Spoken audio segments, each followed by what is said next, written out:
पलायन अवस्था। मैं ग्राम में ग्रामवासियों की भांति उसी प्रकार के कपड़े पहनकर रहने लगा। देखने वाले अधिक से अधिक इतना समझ सकते थे कि मैं शहर में रह रहा हूँ, संभव है कुछ पढ़ा भी हूँ। खेती के कामों में मैंने विशेष ध्यान नहीं दिया। शरीर तो हष्ट पुष्ट था ही, थोड़े ही दिनों में अच्छा खासा किसान बन गया।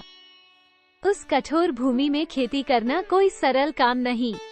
बबूल, नीम के अतिरिक्त कोई एक दो आम के वृक्ष कहीं भले ही दिखाई दे जाएं। बाकी यह नितांत मरुभूमि है। खेत में जाता था, थोड़ी ही देर में झरबेरी के कांटों से पैर भर जाते। पहल तो बड़ा कष्ट प्रतीत हुआ, कुछ समय पश्चात अभ्यास हो गया। जितना खेत उस देश का एक बलिष्ठ पुरुष दिन भर जोत सकता था, उतना मैं भी जोत लेता था। मेरा चेहरा बिल्कुल काला पड़ गया। थोड़े दिनों के लिए मैं शाहजहांपुर की ओर घूमने आया तो कुछ लोग मुझे पहचान भी न सके। मैं रात को शाहजहांपुर पहुंचा, गाड़ी छूट गई। दिन के समय पैदल जा रहा था कि एक पुलिस वाले ने पहचान लिया। वो और पुलिस वालों को लेने के लिए गया। मैं भागा, पहले दिन का ही थका हुआ था। लगभग 20 मील पहले दिन पैदल चला था, उस दिन भी 35 मील पैदल चलना पड़ा। मेरे माता पिता ने सहायता की। मेरा समय अच्छी प्रकार व्यतीत हो गया। माताजी की पूंजी तो मैंने नष्ट कर दी।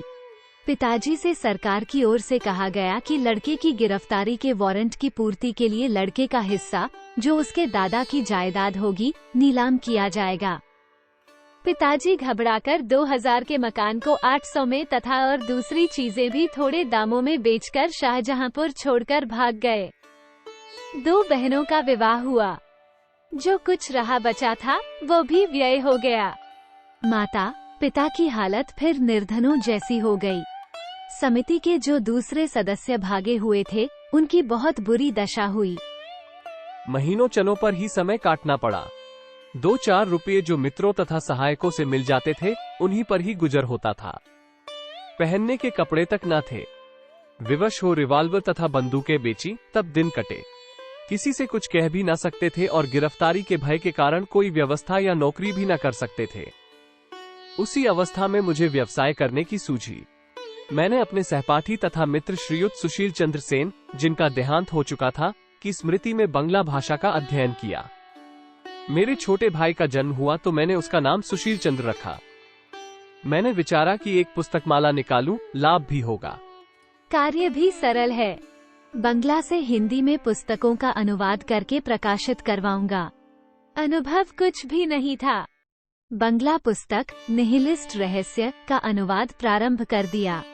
जिस प्रकार अनुवाद किया, उसका स्मरण कर कई बार हंसी आ जाती है। कई बैल, गाय तथा भैंस लेकर ऊसर में चराने के लिए जाया करता था। खाली बैठा रहना पड़ता था, अतएव कापी पेंसिल साथ ले जाता और पुस्तक का अनुवाद किया करता था। पशु जब कहीं दूर निकल जाते तब अनुवाद छोड़ लाठी लेकर उन्हें हकारने जाया करता था। कुछ समय के लिए एक साधु की कुटी पर जाकर रहा। वहां अधिक समय अनुवाद करने में व्यतीत करता था। खाने के लिए आटा ले जाता था। 4-5 दिन के लिए आटा इकट्ठा रखता था। भोजन स्वयं पका लेता था। अब पुस्तक ठीक हो गई तो सुशील माला के नाम से ग्रंथमाला निकाली। पुस्तक का नाम बोल्शेविकों की करतूत रखा। दूसरी पुस्तक मन की लहर छपवाई। इस व्यवसाय में लगभग 500 रुपए की हानि हुई। जब राजकीय घोषणा हुई और राजनीतिक कैदी छोड़े गए, तब शाहजहांपुर आकर कोई व्यवसाय करने का विचार हुआ, ताकि माता पिता की कुछ सेवा हो सके।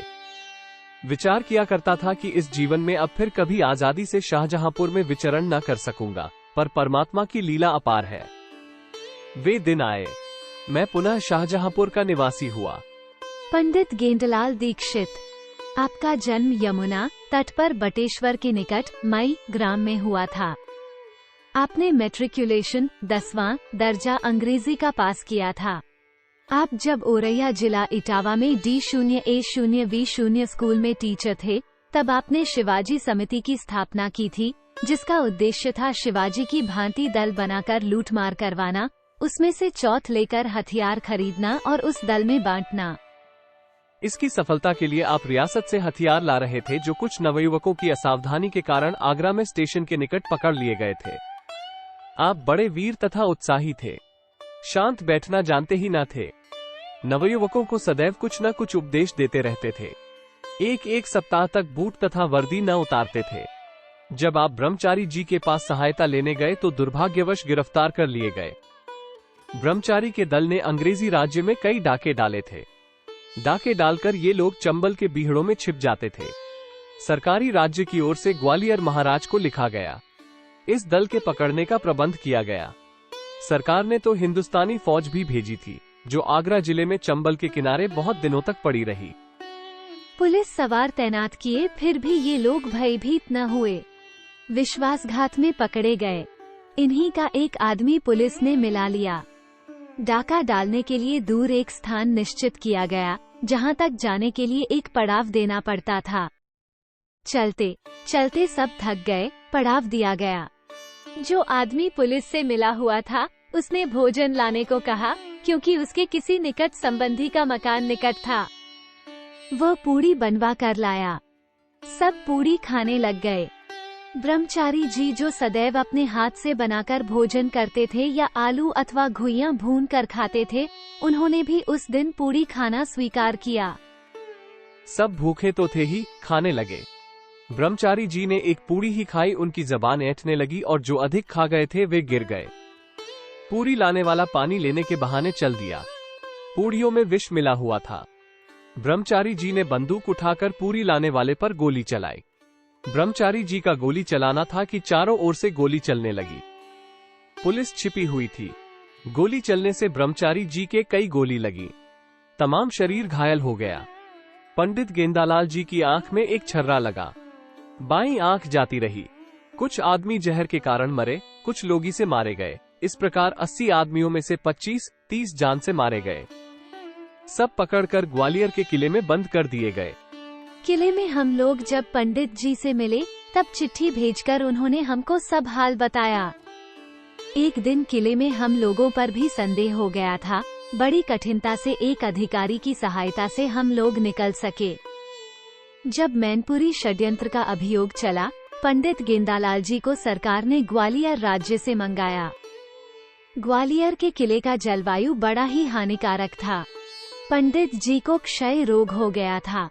मैनपुरी स्टेशन से जेल जाते समय 11 बार रास्ते में बैठकर जेल पहुंचे। पुलिस ने जब हाल पूछा तो उन्होंने कहा, बालकों को क्यों गिरफ्तार किया है? मैं हाल बताऊंगा। पुलिस को विश्वास हो गया। आपको जेल से निकालकर दूसरे सरकारी गवाहों के निकट रख दिया। वहां पर सब विवरण जान रात्रि के समय एक और सरकारी गवाह को लेकर पंडित जी भाग खड़े हुए। भागकर एक गांव में एक कोठरी में ठहरे। साथी कुछ काम के लिए बाजार गया और फिर लौट कर न आया। बाहर से कोठरी की जंजीर बंद कर गया। पंडित जी उसी कोठरी में 3 दिन बिना अन्न जल बंद रहे। समझे कि साथी किसी आपत्ति में फंस गया होगा। अंत में किसी प्रकार जंजीर खुलवाई। रुपये वह साथ ही ले गया था। पास एक पैसा भी न था। कोटा से पैदल आगरा आए। किसी प्रकार अपने घर पहुंचे। बहुत बीमार थे। पिता ने ये समझकर कि घर वालों पर आपत्ति न आए, पुलिस को सूचना देनी चाहिए। पंडित जी ने पिता से बड़ी विनय प्रार्थना की और 2-3 दिन में घर छोड़ दिया। हम लोगों की बहुत खोज की, किसी का कुछ पता न पाया। दिल्ली में एक प्याऊ पर पानी पिलाने की नौकरी कर ली। अवस्था दिनों दिन बिगड़ रही थी। रोग भीषण रूप धारण कर रहा था। छोटे भाई तथा पत्नी को बुलाया। भाई किंग कर्तव्य विमूढ़, वह क्या कर सकता था? सरकारी अस्पताल में भर्ती कराने ले गया। पंडित जी की धर्मपत्नी को दूसरे स्थान में भेजकर जब वह अस्पताल आया तो जो देखा उसे लिखते हुए लेखनी कंपायमान होती है। पंडित जी शरीर त्याग चुके थे। केवल उनका मृत शरीर मात्र ही पड़ा हुआ था।